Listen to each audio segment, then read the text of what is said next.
حضرت علی رضی اللہ تعالیٰ علیہ نے فرمایا، لوگوں کے غلام مت بنو جب اللہ نے تمہیں آزاد پیدا کیا ہے۔ زندگی کے ہر موڑ پر صلح کرنا سیکھو، کیونکہ جھکتا وہی ہے جس میں جان ہوتی ہے، اکڑنا تو مردے کی پہچان ہوتی ہے۔ یہ زندگی 2 دن کی ہے، ایک دن تمہارے حق میں اور دوسرے دن تمہارے مخالف۔ جس دن تمہارے حق میں ہو اس دن غرور مت کرنا، اور جس دن تمہارے مخالف ہو اس دن صبر کرنا۔ ایسی غربت پر صبر کرنا جس میں عزت محفوظ ہو، اس امیری سے بہتر ہے جس میں ذلت اور رسوائی ہو۔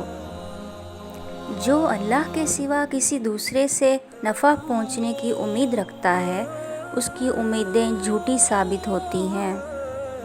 انسانیت بہت بڑا خزانہ ہے، اسے لباس میں نہیں انسان میں تلاش کرو۔ عقل مند ہے وہ شخص جو انجام سوچ کر کام کرے۔ عاقل اپنے کام پر اور جاہل اپنی امیدوں پر بھروسہ کرتا ہے۔ عاقل کمال چاہتا ہے اور جاہل مال چاہتا ہے۔ پریشانیاں حالات سے نہیں، خیالات سے پیدا ہوتی ہیں۔ کبھی اپنی زبان سے کسی کے عیب بیان نہ کرو، کیونکہ عیب تم میں بھی ہے اور زبان لوگوں کی بھی ہے۔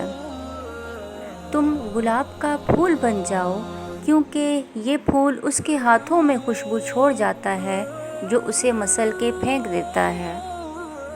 جس انسان کو غصہ زیادہ آتا ہے، وہ انسان پیار بھی اتنا ہی زیادہ کرتا ہے اور اتنا ہی صاف دل رکھتا ہے۔ Please subscribe my channel.